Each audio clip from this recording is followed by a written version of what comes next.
All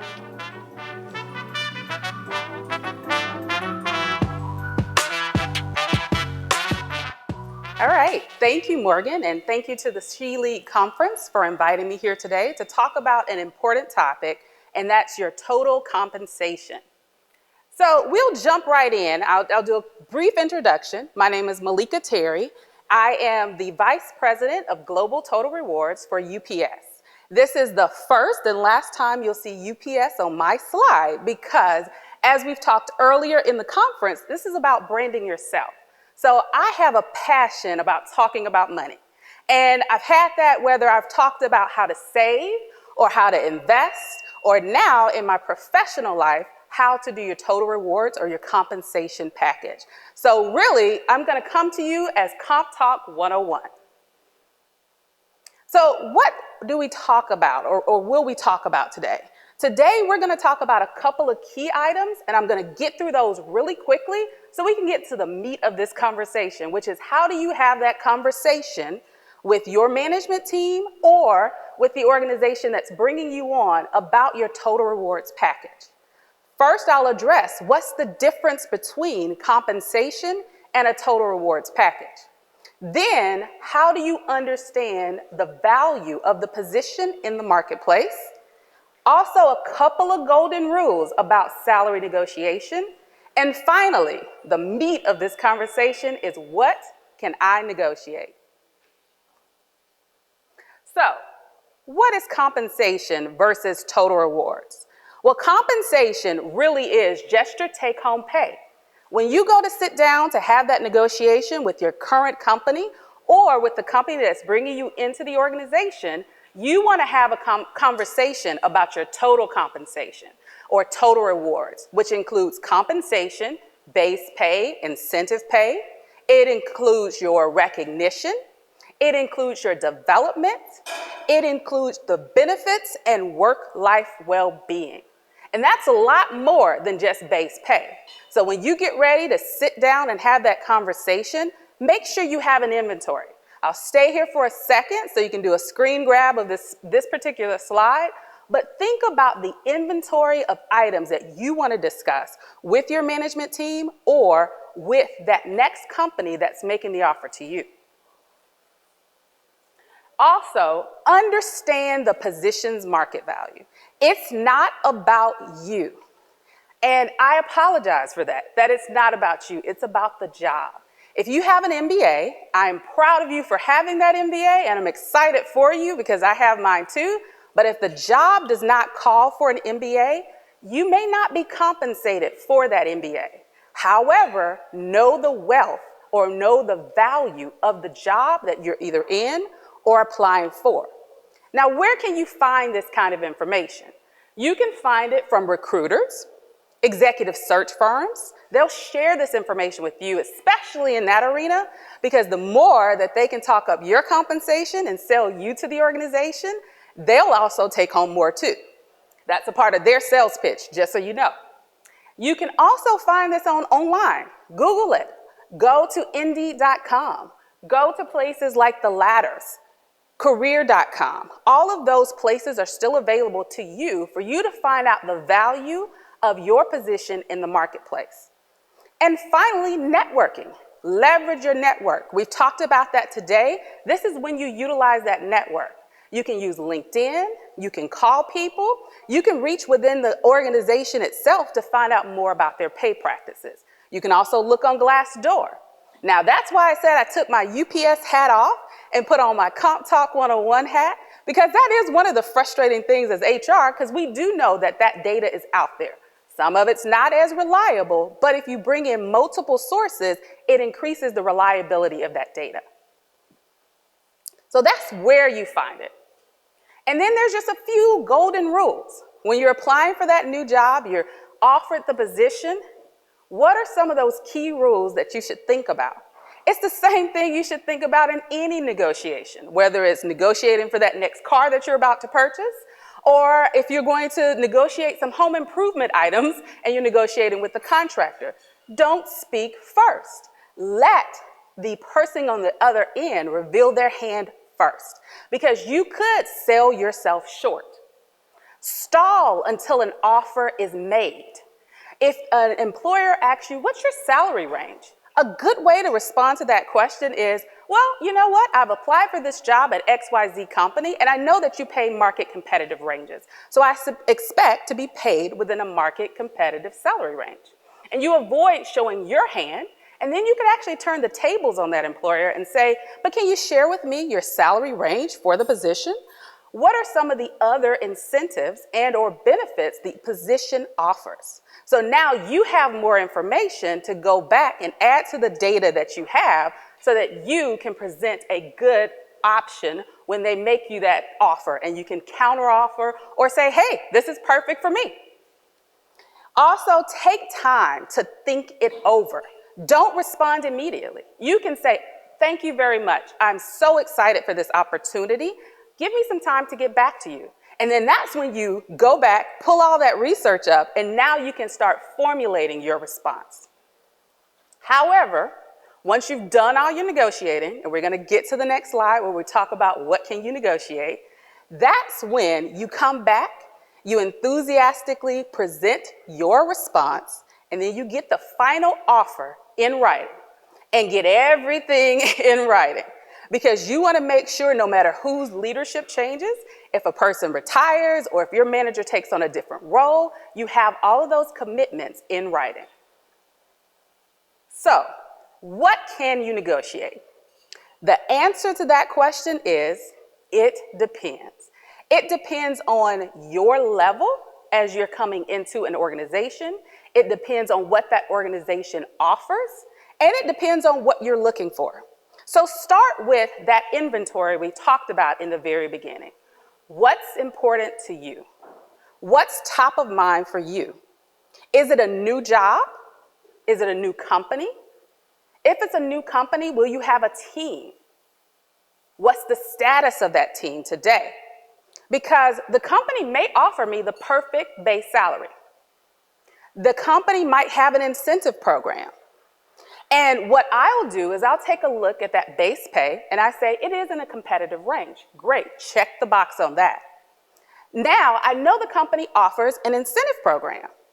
Well, I'm new to the company. When will I be eligible for a payment? It's October. I'm getting offered this job today.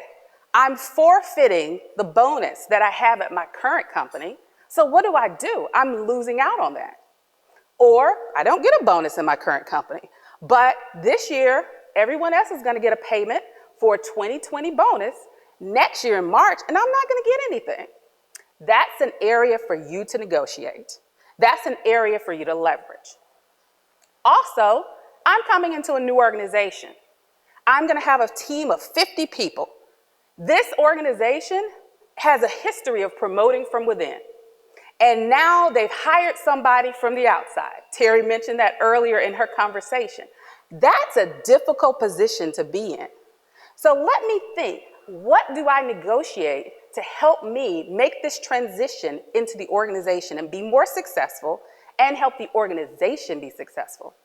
Hey, I need team building money. It's October. I'm sure the budgets are set because January is the fiscal calendar year. So I'm out of luck. And I really need to build this team from the ground up because I'm coming in as an insider. Let me negotiate a $10,000 employee engagement building budget for my team. It's not about me. That doesn't come to me. It shows that the type of person that you are, because you're not just concerned about your success, but you're concerned about your team's success. So those are the kind of unique things that you can negotiate when you're coming in. You can also think about, number one, what are the other perks and benefits that can be offered when you're coming into an organization? Know a little of the history. If it's a publicly traded company, pull up their proxy. Find out more information about the organization. If they're a nonprofit organization, you can pull up their annual filings. What type of compensation do they offer to their CEO or to the head of their organization all the way down? There are ways for you to explore and find out how to actually position yourself so that you're not leaving anything on the table. And don't forget things like growth and development. Maybe you are being promoted in your current company and you are excited about this new opportunity, but it's the first time you're managing people. Go ahead and negotiate in the beginning that you'll be entered into leadership development programs. Have that in your offer letter. You may not be able to get more on a base pay side, but that type of education and development will help to increase your marketability within the organization. And of course, think about the well-being of an organization. One of the most unique things that I coach someone through on adding to their offer letter was setting up something that would engage the culture of the organization. They were going to a company that did not have employee resource groups. And we heard earlier from Bettina that these are very important important parts of an organization to have your employee resource groups or your business resource groups. Well, this organization didn't have any. So in the offer, they said, I would like to set up the employee resource groups. Can you give me a budget and let me project manage that for the next couple of years? And that actually positioned them to take a higher role within the organization within the next couple of years. So think about unique things. It doesn't always have to be about base pay. You can position yourself and your offer so that you can make value for yourself today and in the future. Now, there are other resources where you can find some of this information, and I'll leave this slide up for a little while too. But I'm a big proponent of organizations. So World at Work is an organization that I belong to, and it's a total rewards association. Out on the World at Work website is an inventory of all total rewards. It goes through all the unique aspects of total rewards. When you're getting ready to think about that next move, take a look at that inventory. What's important to you and what's offered by that organization. Then you can always do a good old-fashioned Google search on salary.com, the ladders. There's some great articles out there, and some of them are even more recent than the books that I've listed. So two of my favorite books, and I'll actually start out with Negotiating Your Salary, How to Make $1,000 a Minute by Jack Chapman.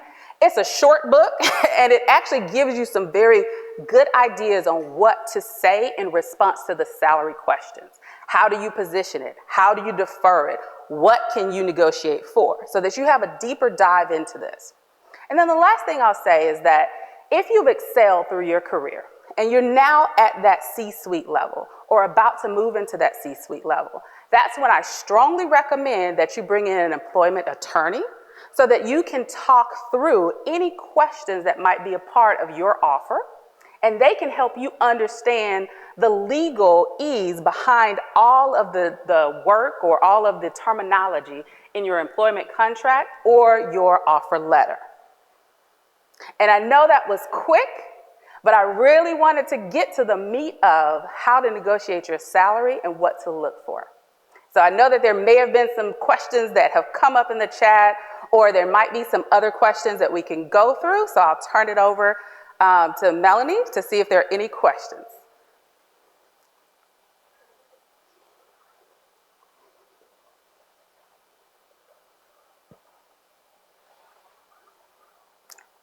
I'll also add my contact information.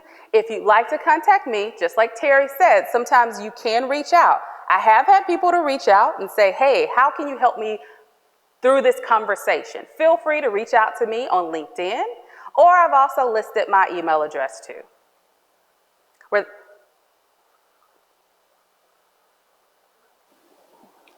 You mentioned the most unique thing you've negotiated with, but is there anything you've helped someone personally negotiate that's extremely unique?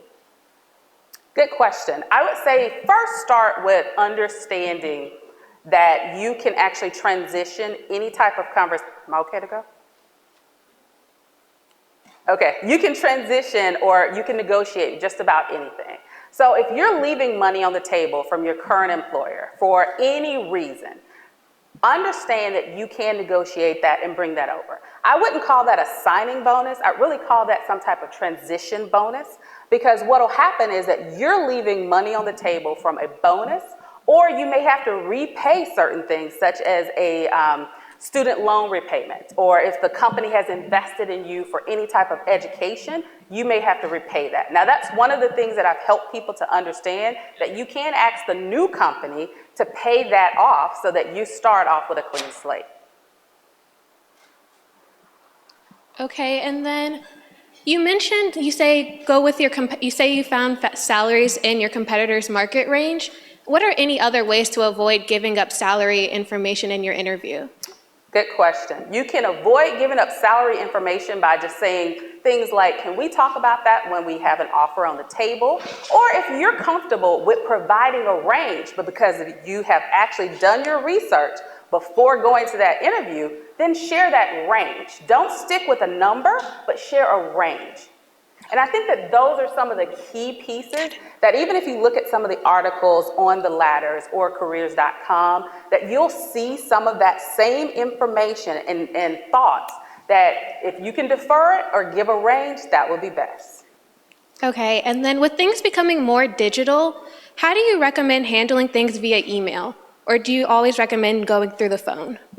Actually, I would recommend doing email too. So try to avoid text messaging where you're confirming. Now, confirming an interview through text message is fine, but not confirming your salary through text message. As of right now, avoid that. But going through email, I would always follow up a phone conversation with an email. So if you have the same understanding that the person on the phone had, just follow it up with an email. Oh, thank you so much. All right, well, thank you very much. And I do say thank you again to the She League for having me. And next, I think we're excited to hear from Tiffany Latrice and how to turn your vision into a business. So thank you.